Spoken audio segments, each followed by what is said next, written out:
La condamnation de Louis XVI.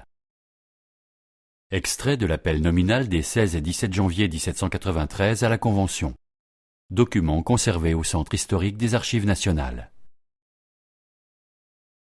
À la suite de l'insurrection du 10 août 1792, le roi, dont le pouvoir est suspendu, est incarcéré avec sa famille à la prison du Temple.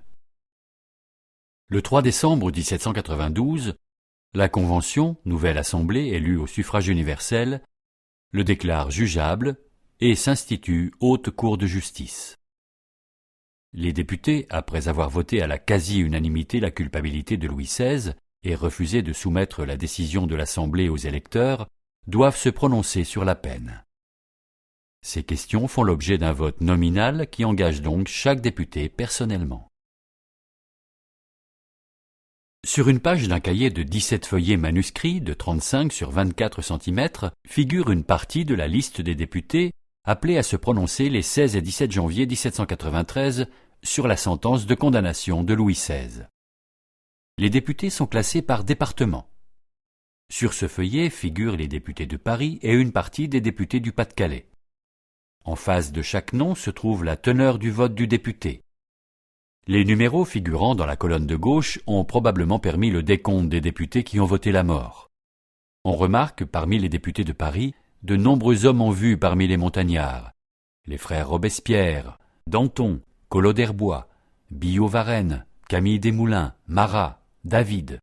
Tous votent la mort, certains ajoutant pour plus de sûreté dans les 24 heures. Le nom de Louis-Philippe Égalité retient l'attention. C'est le duc d'Orléans, arrière-petit-fils du régent, et donc cousin du roi Louis XVI. Libéral bien avant la Révolution, il renonce à tout privilège et obtient auprès de la Commune de Paris un nom de famille pour se faire reconnaître ainsi que ses enfants. C'est donc sous le nom de Philippe Égalité qu'il se fait élire à la Convention, où il siège à l'extrême gauche. Comme on le voit, il vote la mort du roi. Parmi les députés du Pas-de-Calais figure Lazare Carnot, spécialiste des questions militaires, montagnard plutôt modéré, qui commenta son vote en déclarant que ce devoir lui pesait. À côté des sentences de mort, on note d'autres choix plus modérés.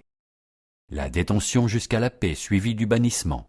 C'est notamment le cas de Thomas Paine, célèbre homme politique et publiciste d'origine anglaise, ancien partisan de l'indépendance américaine venu en France pour soutenir le mouvement révolutionnaire.